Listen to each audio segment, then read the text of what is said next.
Sheikh Umar Sulaiman Kasule. Yeah.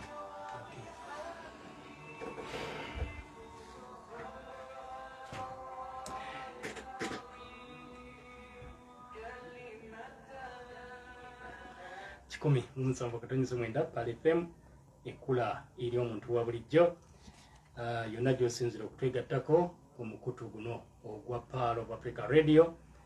Tusaba Allah kusasulemu birungi byereere olw'okwewaayo gwe nagamba nti okubeera ku radio eno ey'obusiraamu newankubadde radio endala nnyingi gye ziri eyo bakuba music bakola biki ziriko bingi ebisesa naye n'ogamba nja kutambulira ku eno ntegeera eddiini obusiraamu mbeere informed ku sector y'amawulire oba mu departments ez'amawulire ate nga oli mutebenkevu nti imaaniyo ojja kusigala nti ogiyina ekyo kikulu nnyo nyini ddala. Agange nze omugabi Matobo Hood Munakyaddondo ku lw'ekitongole ekya Dawa.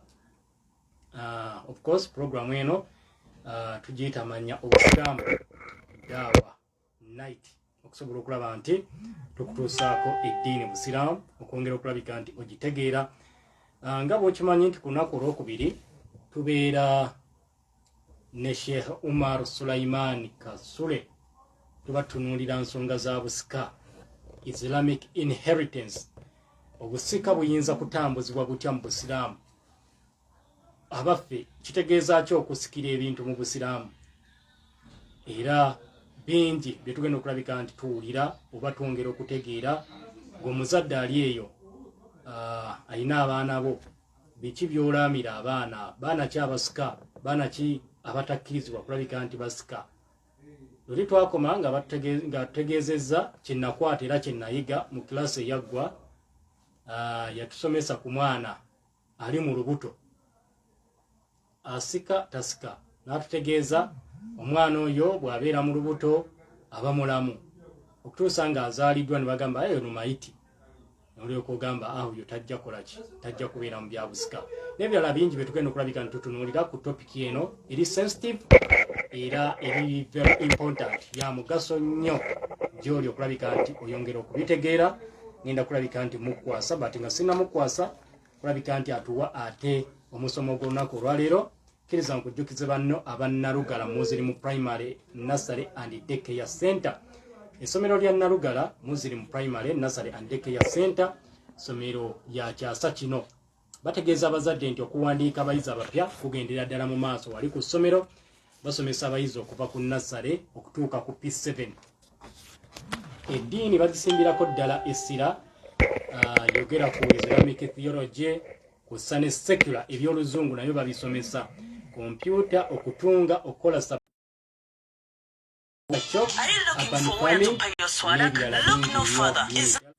essomero lisangibwa ku Entebbe Road oviramu ku stage ye Garuga kilomita 1.5 okuva ku luguudo. Okumanya ebisingawo bakubire ku 0701 32 09 38 oba ku 0705 61 40 simbyayo 47. Ojja kuba obafuna abannalugala muzirimu nursery and primary school and daycare center. Broadway High School Kawempe, omuzadde wenna eyandyetaaze okufuna mu mwana wo ekyo ky'osuubira okulabika nti omufunamu, mutwale ku Broadway High School. Somero lisangibwa Kawempe Tula, okyamira ku Benzina petrol station. Essomero lino lisomesa eddiini ate n'ebyensi nga bafaayo nnyo eri okuyiga kw'omwana, empisa. Abaana aba Broadway bavaayo ng'empisa kyekyo n'endabirira y'abaana ya mulembe, babakuuma bulungi security gulugulu, obuyonjo ssaako n'ebyokwerinda. Kakati bakutegeeza gwe omuzadde alina omwana bakubireko ku 0703 95 74 54 oba ku 0392 00 774. Ojja kuba obafuna aba Broadway High School.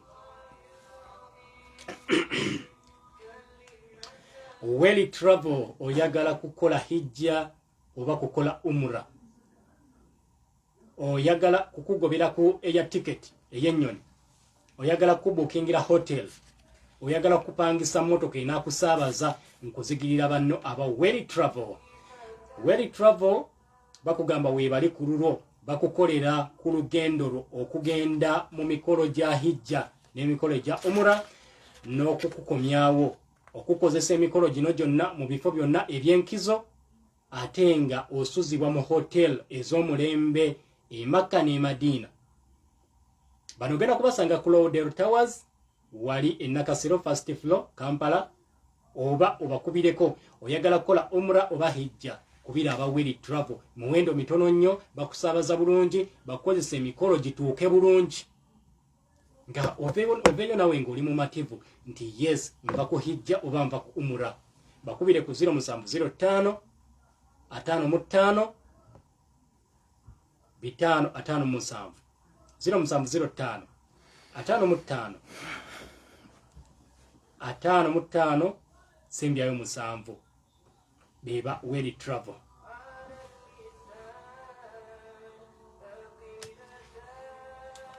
Ojja kulabika nti obafunira ddala bulungi ne bakugamba Willy Travel a life changing journey.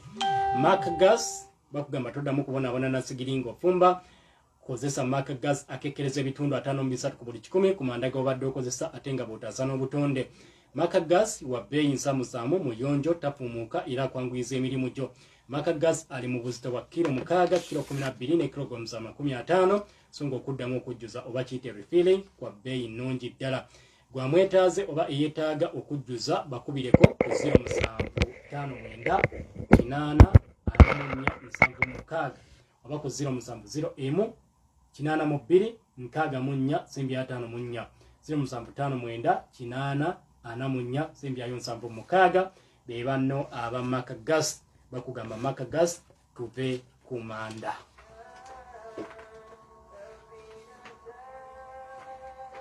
Ayo Females Campus Kabojja etegese emisinde gino gituumiddwa Run for Girl Child Education.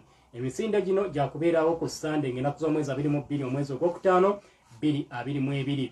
Kati funa kiti olunaku olwaleero okuva ku King Fahad Plaza ground floor Ayo Campus, Kampala, Mbale Campus, Arua Campus na wano ku Pale FM Radio. Osobola okujja n'ofuna kiti yo okusobola okusupportinga omwana omuwala naddala ku nsonga z'ebyenjigiriza. Okumanya ebisingawo bakubire ku 0704 74 13 69 oba ku 0776 360 170 oba jangu wano ku Pale FM ogule kiti yo nga tezinnaggwawo ku mitwalo 2 zokka eza Uganda osobole okwetaba mu misinde egyo ejja Run for a Girl Child Education webatu bakutegeezezza.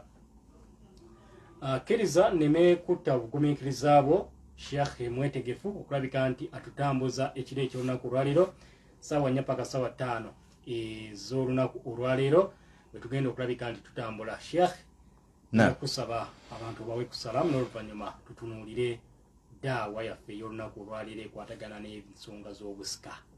نعم الحمد لله حمدا كثيرا طيبا مباركا فيه كما يحب ربنا ويرضاه. أحمده تعالى حمدا يليق بجلاله وأشكره شكرا يوازي فضله ونعمه واستغفره من كل ذنب وخطيئة وأشهد أن لا إله إلا الله وحده لا شريك له خضعت له الرقاب ورغمت له الأنوف ودلت له النفوس وانكسرت له القلوب خلق فسوى وقدر فهدى وإليه الرجع. أشهد أن لا إله إلا الله وأشهد أن محمدا عبد الله ورسوله اصطفاه من البشر بحكمته واختاره لتبليغ رسالته فبصر به من جهالة وهدى به من ضلالة ختم به الرسالة وأكمل به الشريعة وأتم به النعمة صلوات الله وسلامه وبركاته عليه وعلى آله وأصحابه وأتباعه إلى يوم الدين جزاء ما جاهدوا وآووا ونصروا وعلموا وبلغوا. وبعد السلام عليكم ورحمة الله تعالى وبركاته. وعليكم السلام ورحمة الله وبركاته. أماني ندوزي عمر سليمان كسولي sintwala programu eno insha Allah ey'obusika pangalira Kawempe kabulijjo ate ngera ndi imam ku Masjidi Hidaya Kawempe Police opposite. Program da'wa kikulu nnyo mu bulamu bwaffe ng'abasiraamu, era nga Allah subhanahu wa ta'ala wekitiibwa otegeeza suratu dhariyati nti wadhakiru fa inna dhikra tanfa'u lmuminin, mujjukize kubanga mazima okujjukiza kugasa abakkiriza.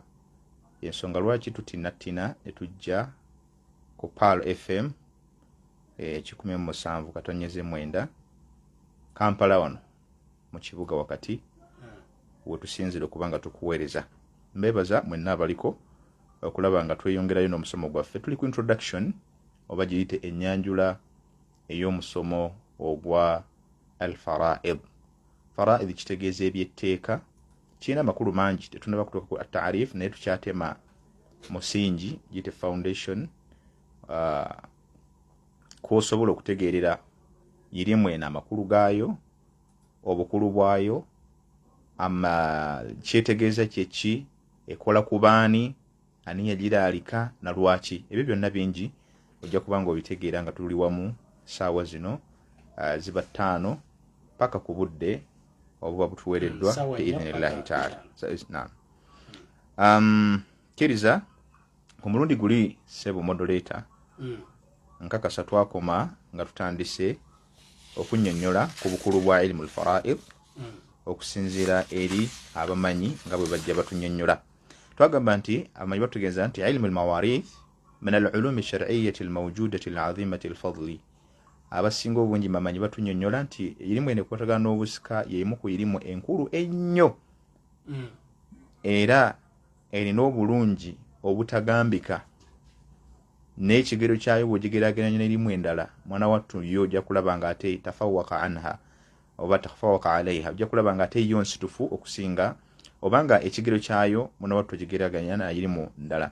Allati la yatamara ithnani mimman faquhu fi ddin, nga tojja kusanga abantu Allah bawadde kugitegeera mu yo bukulu bwayo ne bagitegeera ne babeera nga hasanu oba hasuna fahmuhum wa idrakuhum litafaduli al-ulumi fima bainaha fi fadlihi min al-ulumi, nga bategeera obulungi bwayo ne bagimanya nti irimu eno togigeraageranya na irimu ndala, tujja basanga nga bakaayagana wakati waabwe mu mbeera efaanako. Innama fa inna al-ulama tawalla Allah fa inna ilman tawalla Allah tabarakahu wa ta'ala qismatahu bi nafsihi.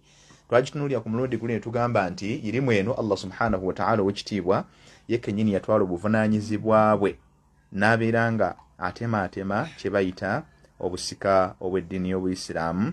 Wa wadda'a ahkamahu fi kitaabihi, n'annyonnyola amateeka gonna agakwatagana ku busika mu Qur'aani y'ekitiibwa mwegali. So nga Qur'aani batugamba nti yejjula, Allah ategeeza kennyini nti Qur'aani yagijjuza, Obusiraamu yabujjuza constitution fi Qur'aani, kubanga buli tteeka liwandiyagadde, buli tteeka liyinza okulowoozaako mu Qur'aani mweriri. Bwe taliriimu fa ila bayani nabii sallallahu alaihi wasallam, ojja kugenda olifunye mu kunnyonnyola kw'omubaka Muhammad sallallahu alaihi wasallam. So tugamba nti falam yakiluhu ila malakin muqarrab, Allah olwokuba nti kennyini yatwala obuvunaanyizibwa bwe n'atagamba nti bamalayika bano engeri gye bandi okumpi boka babeere nga batwala obuvunaanyizibwa obw'okutemaatema, nedda n'abeera nga teyagireka. Wala ila rasulin mursal, wadde nabbi Allah subhanahu au nabiyyin mursal, nabbi sallallahu alaihi wasallam Allah subhanahu wa ta'ala teyamuwa. Era tujja kulaba kuba kati gye tugende ojja kulaba ekyafaayo mu kiseera ky'omubaka Muhammad sallallahu alaihi wasallam. Waaliwo omukyala bamuyita imra'atu Rabi'i, Sa'd ibn Rabi'i. Omukyala oyo yali mukyala w'omu ku basahaba ba nabbi sallallahu alaihi wasallam fi awwal al-islam, fi sadri al-islam. Baali bagoberera amateeka ga jahiliya agaaliwo, jahiliya period of ignorance. Omusajja kiseera ky'obutamanya. Omusajja bwe yafanga, baganda be oba abaana b'abaganda be nakulu abasajja, ng'obusika bwe bakiyita waliwo kye bayita patrilineal inheritance, nga kitambulira mu layini y'abasajja. Kati muganda we yatwalanga obuvunaanyizibwa obw'okutwala ebintu bye byonna, nga newankubadde alina abaana abato oba alina ki oba no tebabatunuuliranga. Kati sinaariyo eyo yagenda n'egwawo mu kiseera kyekimu ng'omubaka Muhammad sallallahu alaihi wasallam ali mu kiseera kya da'awa, Obusiraamu tebunnaba kubukaala nnyo. Lutalo lw'Ebbadiri lwakaggwa. Omukyalo oyo najja afuna hadith eyo, ate nga bakimanyi Nabbi sallallahu alaihi wasallam jaa bil adil, yajja na bwenkanya. Kati omusajja kitaayi w'abaana bano muganda wa Sa'd ibn Rabi'i ne yeddiza ebyobugagga bya Saadi ibn Rabi'i byonna. Omukyala n'awulira nga kimususseeko. Saadi alese abaana babiri abawala, alese mukyala we, ebyobugagga abirese naye ate kitaabu abyeddiza byonna kubanga yenkola yaliwo lubereberye. Farahilat wa shakati ila nabii sallallahu alaihi wasallama. Omukyala n'atambula bukolokolo n'atwala okwemulugunya kwe eri nabbi sallallahu alaihi wasallama. Kino kinjagala okuleetera nti sa haditha yaliwo eno ng'amateeka tegannakaga obusika mu Qur'an. Naye omukyala bw'atuuka eyo nabbi sallallahu alaihi wasallam n'amunnyonnyola n'amugamba nti ya Rasulallah, hadhani bintai au ibnata Saad ibn Rabi'i qutila ma'aka fi al-Badri au shahida ma'aka fi al-Badri. N'amugamba nti ya Rasulallah, abaana bano abawala babiri boolaba baana ba Saadi mutabani wa Rabi'i. Saadi ono yali mu lutalo lw'e Badiri n'abanga teyasobola kuvaayo bwe yali agenze naawe okubanga ataasa obusiraamu. N'agamba nti wa inna abahuma ammahuma, taata omuto ayitibwa ammu mu Luwarabu, wa inna ammahuma akhadha maalahuma kullaha falam yada' lahuma shay'an. Naye taata waabwe omuto emaali yonna agyeddiza, tabalekeddeewo wadde akantu n'akamu kwe bayinza okutandikira. wala tunkihani illa bimaalihima, muada mu mbeera z'Abawarabu okuva edda nedda. Walaalla alhaditha, hadithi gye tumanyi nabbi sallallahu alayhi wa sallam gye yayogera nti omukyala awasibwa ku lwa bintu bimeka 4. N'ayogera nzimu kuzina ensonga omukyala lwaki ayinza okuwasibwa. Mukyala mugagga ssebo, teri atayagala mukyala mugagga. Kati kuva dda Abawarabu etu baakirina. Kuba ono omukyala atwala shakwa ye, atwala okwemulugunya ke eri nabbi sallallahu alayhi wa sallam, agamba nti wala tunkihani illa bimaalihima. Abaana abawala mu kaseera ako okufuna obufumbo yagendanga kyamwanguyiranga nnyo okufuna obufumbo ng'alina kaalinawo. Kati taata waabwe abalese tebalinawo wadde akantu. Yes, bw'aba alina ku maali ng'alinawo akantu ng'ayanguyirwa mangu okufumbirwa. Naye atalinaawo ajja kubeerawo hakadha. Kakati omukyala bw'atwala shakwa eri nabbi sallallahu alayhi wa sallam yamuddamu atya, yamugamba nti yaqdi Allahu fi hadha, yamugamba ekyo Allah agenda kiramula. Law kana lahu ilman anadhak, kubanga la yajuzu ta'khiru al-bayan 'inda al-haja. Kitulina banawusulu botegeeza nti obwetaavu bw'okunnyonnyola we bwetaagisiza mu kaseera we bujjidde obwetaavu bw'ensonga eyo tekigwana muntu kubeera ng'ataakikeereyesa. Kati nabbi sallallahu alayhi wa sallam olw'okuba yali aggyibwako obusiraamu mu kaseera ako yali badde annyonnyolerawo omukyalo n'amugamba kola bw'oti ne bw'oti ne bw'oti.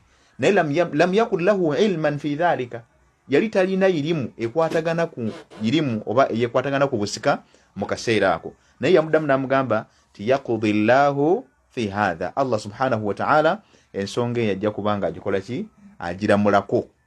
Era akaseera waayisa mpaawo kaaga obubaka ne bujjiri nabbi sallallahu alayhi wa sallama. Fakataba lahu risala, namuwandikira ebbaluwa namugamba nti an a'ti ibnata Saadi thuluthani wa ummahuma thumun wa ma baqiya fahuwa laka wantaha al-amr. Obujulizi bwajja kuba omukyala olumanyi intalaqat, bwe yamala okutuusa ensonga eri nabbi n'okwemulugunya kwe, nabbi sallallahu alayhi wa sallam namugamba Allah agenda kugiramulako ensonga eyo. Omukyala n'addayo n'alindirira nabbi ky'anaakola ki, ky'anaamugamba. Nabbi sallallahu alayhi wa sallama waayita akaseera mpaawo kaaga Allah subhanahu wa ta'ala nga bwe tumanyi nti bannabbi baabagayidinga mu nsonga ez'enjawulo. Ekyo kitulaga nti nabbi teyeetuminkirizangako, kuba ebintu ebisinga obungi yabikolanga nga amaze kufuna kumanya byonna ebisinga obungi, era yalinga teyeetuminkiriza. Bw'atyo Allah subhanahu wa ta'ala wamala okumuwa obubaka obwo, fakataba risalatan, n'awandiika ebbaluwa n'agiweereza kitayi w'abaana bano, muganda wa Saadi yali taata waabwe omuto, taata w'abaana abato, abaana ba Saadi omuto eyali muganda we. N'amugamba nti ky'oba okola emaali eyo gikwata oggyeko 2/3 mu Luganda bibeera 2 byakumeka 2 byakusatu. Bikwata obiwa abaana ba Saadi abo abawala ababiri obibawe.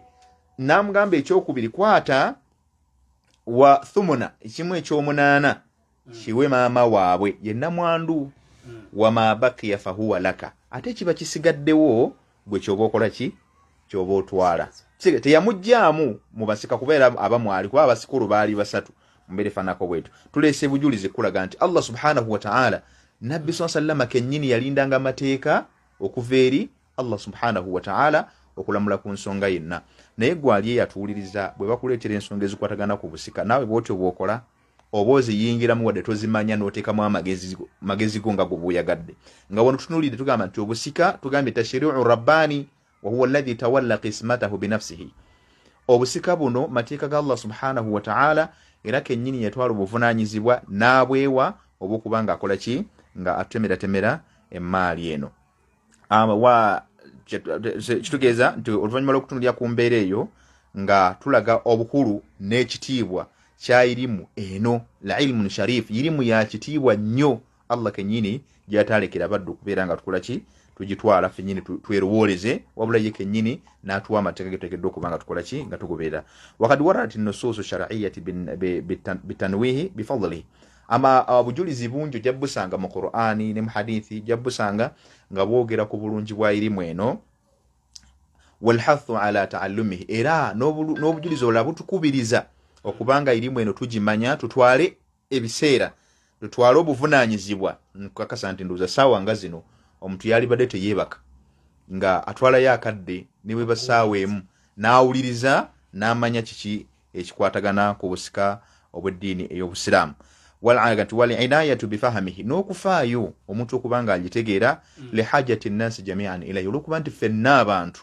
mashariki al-ardi wa magharibaha wa awsatiha wa junubiha wa shimaliha nga boneetolola jiha zonna direction zonna ojja kulaba nga omuntu wenna waali yeetaaga irimu eno ey'ekitiibwa so fa inna al-mauta maktubun ala bani adama kubanga buli muntu yenna yawandiikibwako okufa irimu ekwatagana ku kufa teriyo gwe basikira nga si mufu kubanga obusika kirina amakulu ag'enjawulo nga bwe tujja okulaba gwe obusika bw'omanyi nti gundi avudde ku kyobwaho ekyemu n'asikirwa gundi hatha majaz waliwo ekigambo kibayita majaz mu Luganda simanyi kiyinza kugamba nti bayinza okigamba alternatively ku side ey'oluzungu bayinza okitwala nga alternative word naye not the real meaning tekikuwa real meaning yakiri si amakulu ga kiri kyennyini wabula ekiyinza okukola nga kiri yes kati nga for example nja kubawa example emu nti President Museveni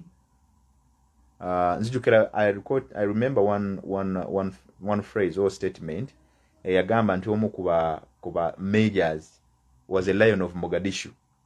I think is now the late Lokech. Kati bwagamba nti Lokech was termed as the lion of Mogadishu. It doesn't mean that Lokech himself is a lion. No. Tegere bulungi.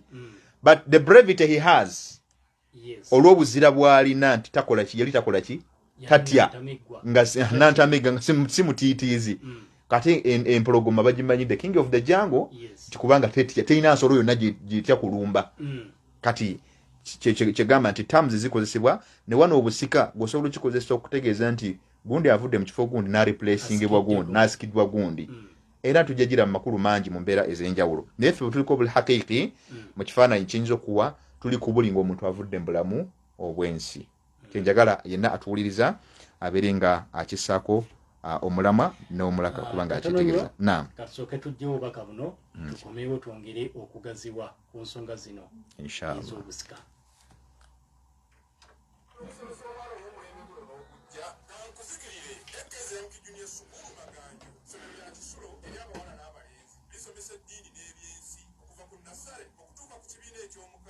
abasomesa bonna batendeke eddala ebyendala ebyensula biri ku mutindo byakakasibwa minisitule y'ebyenjigiriza n'ebyemizannyo ebyensula byonna omwana abisanga ku ssomero entambula weeri eri abava ebweru bisangibwa Maganjo ku siteegi Nattabi roodi okwewandiisa kugenda mu maaso ku ssomero ne ku dduuka lyabwe erya Eka Islamic Book Center Mukwana Gate okumanya ebisingawo bakubire ku ssimu nooti 7 nooti emu kinaana mu 9 6 oba ku nooti 7 nooti emu nya 6 nya 2 oba ku nooti 7 8 2 3 7 nya nooti 5 beba Eka Islamic Junior School Maganjo ku lw'omwana w'omulembe guno n'ogujja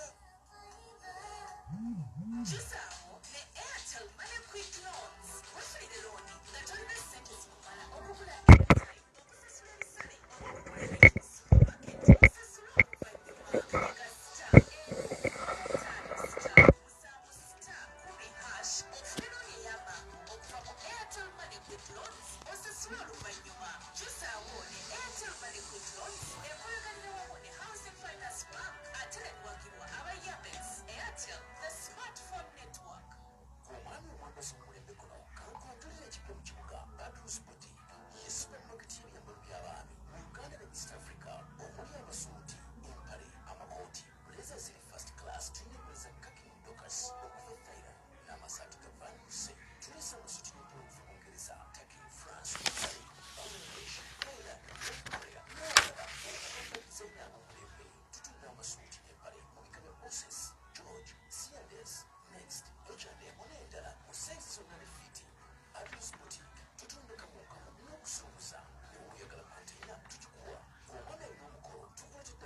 first class jangu ku Badus Boutique ofume class empya okwambala tusangibwa ku Rosa Market okulirana Ovino Mall ku room 38 mu Kisenyi essimu 0773 33 7 oba 0707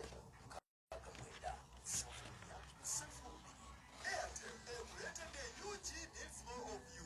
Dr. Dennis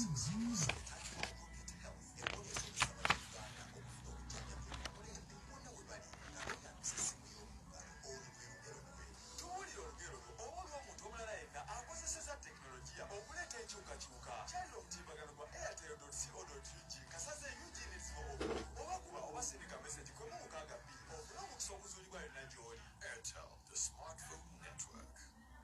Abantu bangi bafiirwa emirimu gyabwe ekirwadde kya COVID-19 kino kireseewo obunkenke n'obutabanguko eri abantu baffe naddala abaana omwenge n'ebiragalalagala nabyo byongedde okusajjula embeera tukuume abaana baffe mu ngeri esaanidde nga bali ewaka tukwatire wamu okulwanyisa okufumbiza abaana abatanneetuuka n'okubatikka embuto tusobolera ddala okukuumira abaana mu bulamu obulungi nga bali ewaka okulwapa okutyoboola eddembe ly'abaana okubatulugunya kubiraba sawuti ku 116 obaweereza obubaka eri aba Ureport awatali kusalibwako nsimbi ku 85 noti obubaka buno bukutuusibwa ku gavumenti ya Uganda Wakiso District Local Government n'ekitongole ky'amawanga amagatte ekikola ku nsonga z'abaana ekya UNICEF n'obuvujjirizi okuva mu gavumenti ya Belgium Canada ne Norway. Oyagala kwebuuza ku nsonga yonna mu busiraamu oba okusomesa munda mu ggwanga n'ebweru waayo nandiki okubalira ezika okukola hijja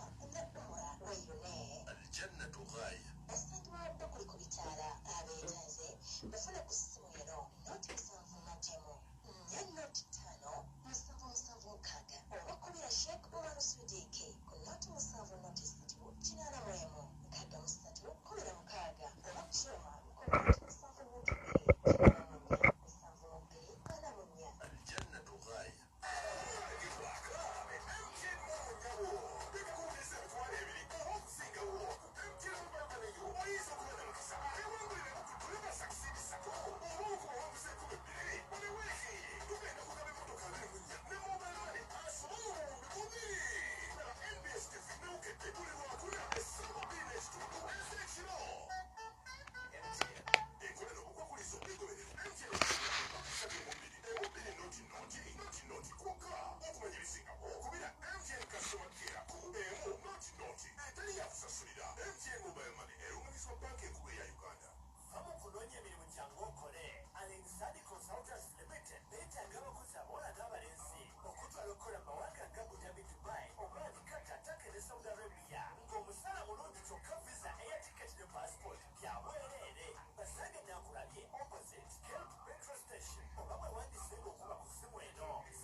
107.9 Pale FM ekula eri omuntu wa bulijjo. Dakiika ziizo ziri 37 zeganye ssaawa 4 ez'ekiro ky'olunaku olwaleero. Tusigazaayo eddakiika 23 okulabika ntoyenga ku ssaawa 5 ez'ekiro ekyaleero. Tukyalina Sheikh Umar Sulaimani Kasule okwongera tutunuuliza mu nsonga z'obusika inheritance. Sheikh. Naam. Assalamu alaikum wa rahmatullahi ta'ala wa barakatuh. Tugambye nti olw'okuba Allah subhanahu wa ta'ala yatuwandiikako ffenna abaana Adamu okufa ng'era teryayinza kukudduka. Fakana lizaman ala almuslimina an yata'allamu ahkama alfara'id, nekibanga kyatteeka eri abasiraamu mwenna ffenna okutwaliza wamu okubanga tumanya ebikwatagana ku busika obw'eddiini y'obusiraamu.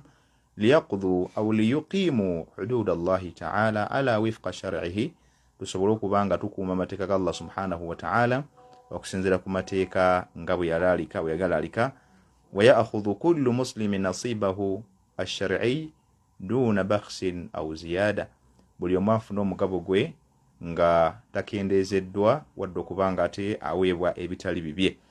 فعن أبي هريرة رضي الله تعالى عنه قال رسول الله صلى الله عليه وسلم وبمكو بجلزي وبتليتبوا أمكو بالصحابة يتبوا أبي هريرة الله سميكو يه أقام تنبك محمد صلى الله عليه وسلم يقام بيقامبو منه يمقام بانت يا أبا هريرة يمقام وانقوا أبي هريرة تعلموا الفرائض وابانقا كود أبي هريرة بناو سورة بتقامبا انتي اللفظ الخاص at times enjogera bwejjanga ekwatagana kumu oba kitwandiise nti qaida ndabikanjira bidde naye nga inshallah we ndabanjukidde almuhim fima anahu enjogera esobola okujjanga eri ku muntu omu naye ate nga ta'ummu jamia innas ng'ekwata ku ffe ffenna. Mu hadithi nyingi nnyo Nabbi sallallahu alaihi wasallam yaleetanga ez'enjawulo nga agamba sahaba naye nga ate al-khitab yarji ila jamii ummatihi, nga ebigambo byayogera bidde eri ffenna buli ayitibwa nti musiraamu ffenna abagoberera amateeka ga Allah subhanahu wa ta'ala.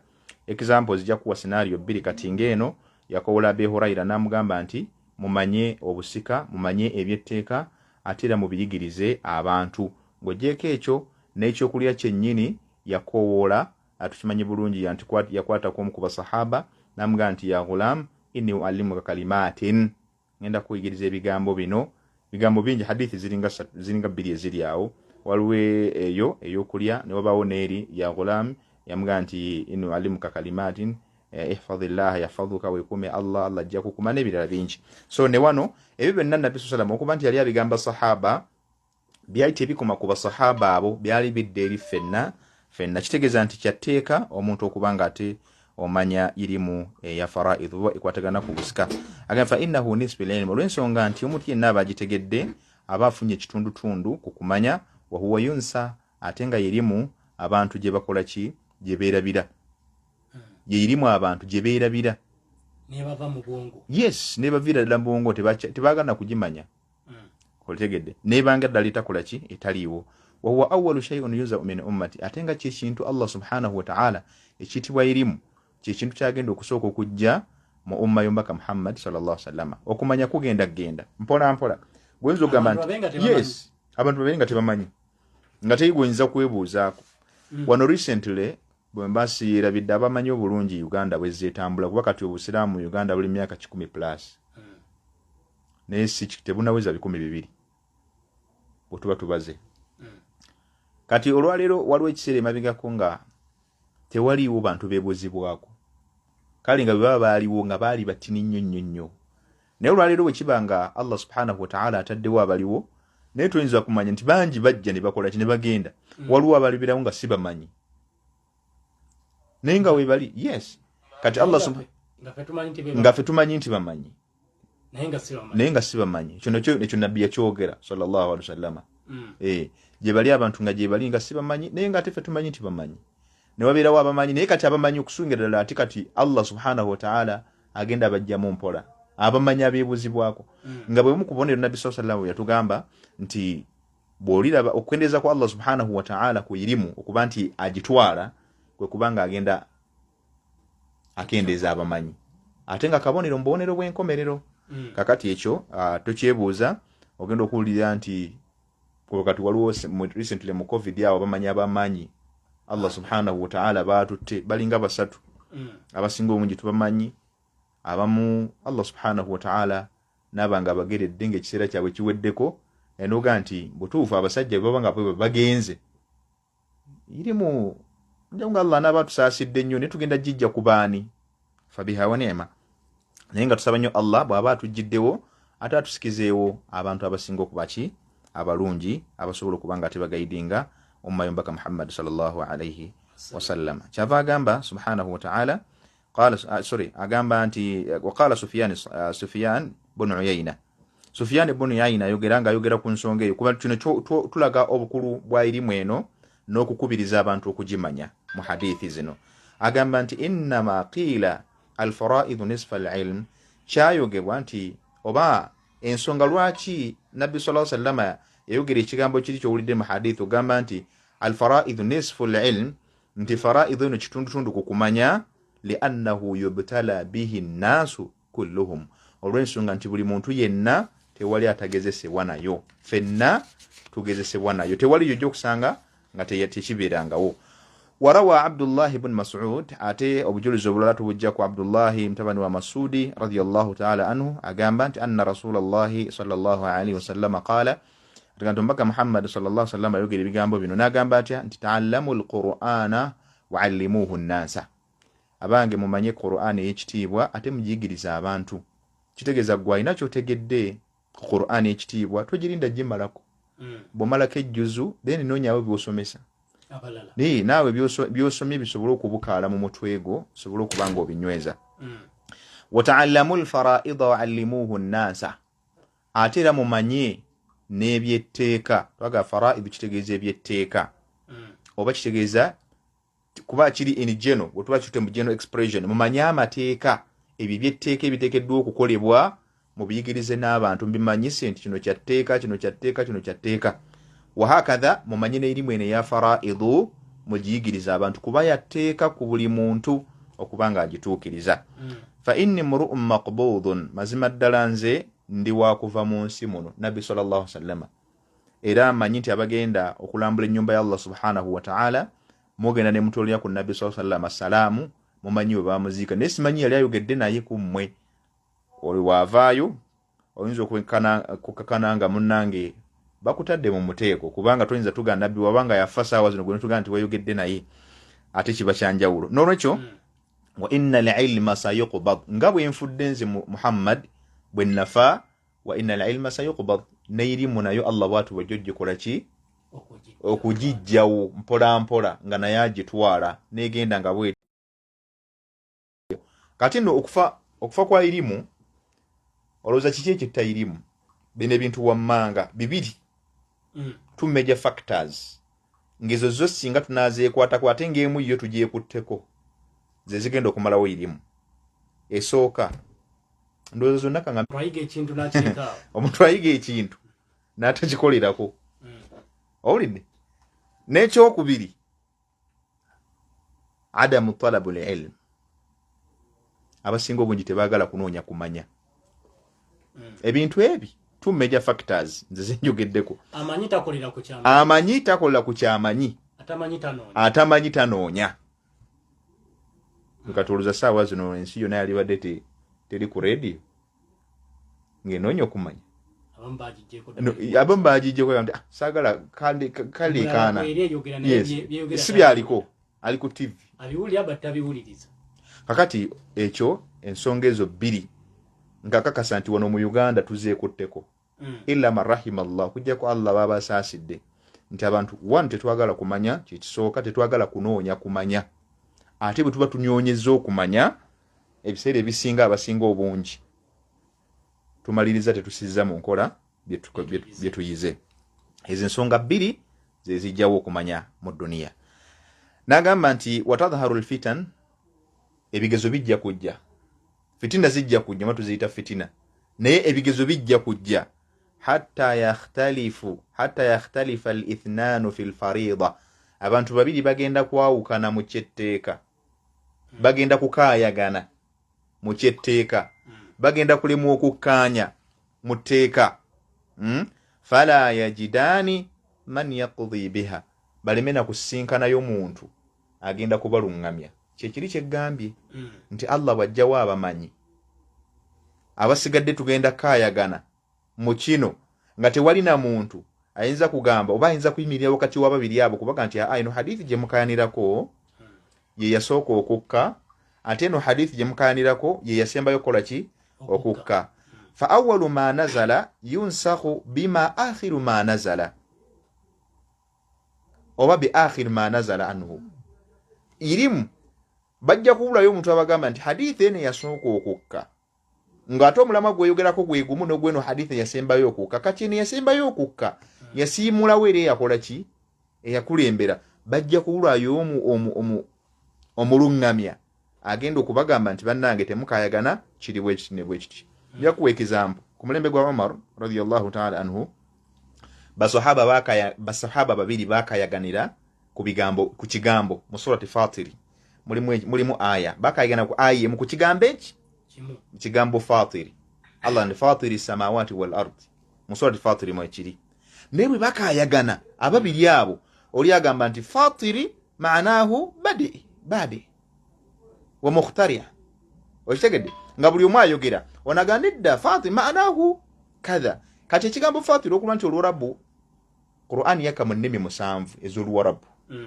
Oba Olwarabu lulimu ebigambo eby'enjawulo, ojja kusanga ekigambo kimu nga kisobola okuba n'ebigambo 7 bikitegeeza. Ekizambo nyinza okuwa, tulina mu Lwarabu kibayita annaqa, albadana, kibayita albadana, ne bakibayita kuba engamiya erina amannya agasukka omukaaga. Engamiya yonga engamiya. Aljamal ena erinnya nga aljamal, annaqa, albadana, almanaya ajonde la manaya hadha almaut. Kati ebigambo ebyenjawulo naye nga omuntu asobola okunnyonnyola, kati asobola okugamba nti manaya onagamba nti naaka, naga nedda naaka onaga nti manaya. Ontegeera bulungi ebigambo ebyo omuntu ategeera obulungi Oluwarabu ate yayinza okubikunnyonnyola. Kati ekimu n'erimu eno yaffe ey'Obusiraamu nti bwe tuba tetulina bamanyi batuluŋŋamya, kwe kusanga abantu ababiri nga bakaayagana. Nabbi akaseera kayakwogera ku mu nsonga egi ng'oluusi kye bakaaganira kituufu naye balime kutegeera enjawulo eririddawo wakati w'ensonga ebbiri. Kati abasahaba abo bagenda ne batwala qadhiya yaabwe eri Nabbi eri Umar radiyallahu ta'ala anhu, naga nti wange onaagamba nti fatara, ate nno onaagamba nti bada, manahu bada. Akati gundi eri wanaga nti mwenna muli batuufu kubanga kigambo Fatir maanahu bada, yatandikawo Allah subhanahu wa ta'ala yatandikawo eggulu n'ensi. So embeera bwetu bwefaanana ne ku irimu endala mu mbeera efaanako bwetu. Tagamba nti singa kati abo babiri basobodde okgendewo oyo, kati olwaliro gwe sooka weewuunye oba weebuuze bwenjawukana ne munnange mu hadithi eno onaagamba tugenda wani. Ng'olwaliro nja kuwa ekizampo mu Uganda bwe tukyalina obuzibu bunene obw'amasala aga sabbuti, lwakuba nti byagenze bikakkanamu okwo, naye ojja kusanga waliwo fitina yali nnene nnyo. Onagamba olw'omukaaga lusiiba, oli agamba terukola ki? Terusiibwa. Naye bonna balina hadithi. Kati entegera nekola ki? Neyawukana. Entegera bweyawukana, fala yulazimu ahadun ila fahmi al-akhar. Buli omu tasobola kukakasa munne nti alina genda nantegeera y'oli nga gye bwategedde, nedda. Kati mu mbeera efaanako bwetyo kitegeeza nti bwe muba mwawukanye mmwe gwampuliriza mwe mugenda waani, ekikulaga nti abamanyi tewali. Yes, muche challenge ng'eyo zonna hadithi. Kati olwaliro ojja kuwa ekizampo endala. Tetuli mu Shawwali naku z'omwezi olwaliro za 17. Lero ku 17 okay. Bwe ziba 16 olwaliro abantu babagamba nti nze ekisiibo nasiiba naye ennaku ze nasinga okulya ze nnyingi. Bwe naagamba okuziriwa mu Shawwali ngenda kumaliriza ng'omwezi gukoze eki? Guweddeko. Kati nkole ntya? Ntandike na 6 zino 6 nfune obulungi buli, oba ntandike ne ziri ez'etteeka eyenjawukana weeri? Abalala mutandike bwezi. Naye kibakanyako kiri ekintu kimu, hadithi ya Aisha ne hadithi ya Nabbi sallallahu alaihi wasallam byonna weebiri. Lero 16 mwezi. Naam. So kati embeera ng'eyo ekyo mulazeewa anagedde obbalungamya kitegeeza nti obwetaavu bwe tukyalina obw'amaanyi buli muntu atule wansi asome ayina obusobozi obusoma atule wansi akole ki bw'anaamala okusoma oba bw'anaaba asoma ajja kufuna ekituufu kyanaagoberera. Naam. wa anhu radiyallahu ta'ala anhu era hadithi ngejibwa ku Abdullah ibn Mas'ud ayongera natugamba ebigambo bino qala gamba nti man lam yata'allamu al-fara'id omuntu watategedde byateeka uliriza ebigambo bya ibn Mas'ud bwayogera Abdullah ibn Mas'ud agamba man lam yata'allamu al-fara'id omuntu yenna atategedde byateeka wal hajja wat talaq nategeera hijja n'ennamula zaayo nategeera talaka wano kikyasinza okuzannyirwamu wano mu Uganda ye talaka bw'obuuza buli mufumbo kyekyo yes okweyambulula no okutalaka okuta omukyala kubanga waliwo okweyambulula n'okuta omukyala ye yeyambulula omusajja gwomusajja otalaka butala si mukyala gwotamute yakweyambulula bweyambuluzi mbeere faanako bwetyo kati mu bintu ebyo wano mu Uganda okuleka abamu ku bamanya balinako ku irimu naye abasinga obungi bw'obuuza omufumbo nti mukyalawo mwakaawukana emirundi emi kujja kusanga bali nga baawukanya emirundi nga 10 naye ng'omukyala bwe mwawukana emirundi 3 tokkirizibwa kumuddira paka ng'agenze n'afumbirwa ewalala. Ni wano mu Uganda ojja kusanga oli mitlaqu mizwaji atalaka n'addamu n'awasa n'atalaka n'addamu n'awasa hakadha era omuntu y'omu yes bwiri batyo n'akomyawo n'atalaka gwe bameka bw'obadde kutobeerako ku kitundu kyonna nga ono atalaka bayombye eggulu n'amugoba n'amukanyugana n'ebintu ebweru ate n'ayisayo n'akomawo ate ne baddamu omwezi oguddako era kyekimu nti twabaleka eyo mbeera zaabwe teri bya mbeera zo kubanga byonna birina amaseeka g'obusiraamu agabikola ki agabifuga era agabiramulako. Kati ekyo nkuwadde example nti ne wano talaka Ibn Mas'ud atugambye omuntu atamanyi byatteeka na byabusika kambigatte wamu atamanyi byatteeka nga example byebimu ku byo by'ebyobusika walam yata'allamu al-hajja n'atamanya n'amateeka gafuga hijja butabwe bagikola walam yata'allamu at-talaq n'aba nga tamanyina kutalaka mukyala kyeki kino kiri ku musajja nga tomanyina butabwe batalaka mukyala buli sawa muzannyira buzannyizi mu bufumbo owulidde ng'obuli amwatuka naddamu haramu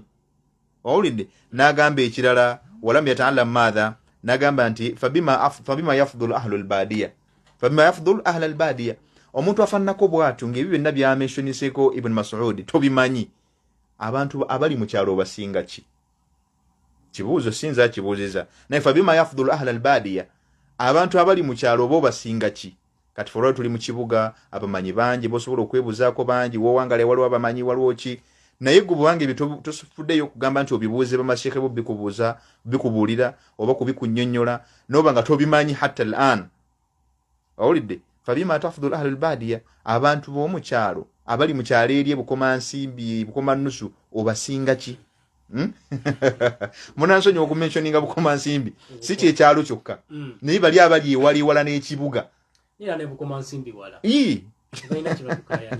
chekede bulungi so wakati kana al-fara'id mahallu inayati sahaba wa tabi'ina basahaba bafaayo nnyo okumanya ekiyitibwa ebyetteeka wamu n'okumanya ebyobusika obusika babutegeera mahallu bafaayo nnyo wa tabi'ina n'ababaddira mu bigere bya tabi'ina wajallu manadharatihim era endaba yaabwe yagenda wala nnyo wajalla munadharatihim yagenda wala nnyo mu kutunulira ebintu bino bidikka ojja kulaba nga tugenda mu maaso eyo gye tunaagenda ojja kulaba ensonga ez'enjawulo nga Umar ibn al-Khattab omanyi mu busiraamu waliwo principles zetugoberera nga tugabanya obusika oba emali y'obusika naye waliwo principle Umar ibn al-Khattab yaleta n'amasala olwali gakyayitibwa mas'alatul umariyataini mas'ala Umar yaleta amas'ala ga mirundi ebiri naye nga yagalowooza kusinziira ku kiri nabbi kye yannyonnyola n'akireeta nga tekyaliwo ku mulembe gwa nabbi n'akireeta nga ddala kituufu kyekyo kyennyini kye kinogobererwa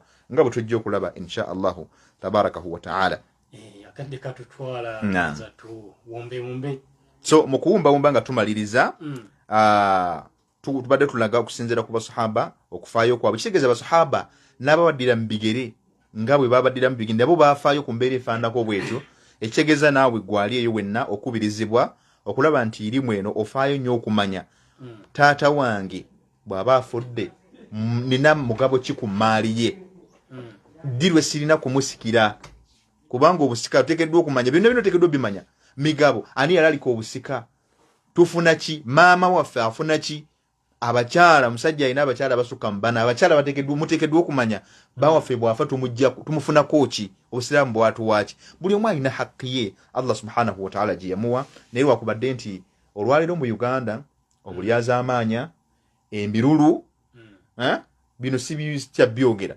obulyazaamaanya emirulu obubbi ne mu mafamire mu ebiri kwe kulaba nti irimu eno tetuukirizibwa era omuntu buli lwawuliranga obwenkanya bw'obusiraamu buzze mu irimu eno mu mbeera efaanako bwetyo ogenda okulya nga bagamba nti ffe tetwagala ebyo twagala kyenkanyi tugenze mu mateeka yes ekyo kyokka wookyogerera kino kinjagala okumaliriza nakyo oba okaafuwadde mu ddiini oba ogivuddemu kuba omanyi kyowootegezeza Allah teyenkanyankanya teyagaba kyenkanyi ffe tugende eri ewadde minisita jeno atukole eki atulamula atugabire ekyenkanyi oba okaafuwadde wallahu ta'ala a'lam mukirize olunaku olwaleero insha Allah atubeere nga tukoma wano biidhinillahi tabarakahu wa ta'ala tujja kweyongera ate tukyali just ku introduction tugezaako kuintroducinga kwekyo gwe kyogenda okubanga atotegeera gye tujja insha Allahu tabarakahu wa ta'ala.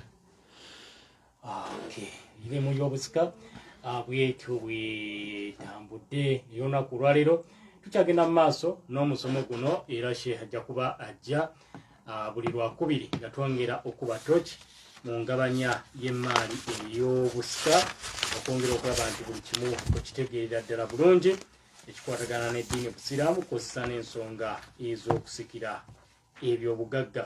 Kizza nkujjukize Prestige Majarin bano bakutegeeza nti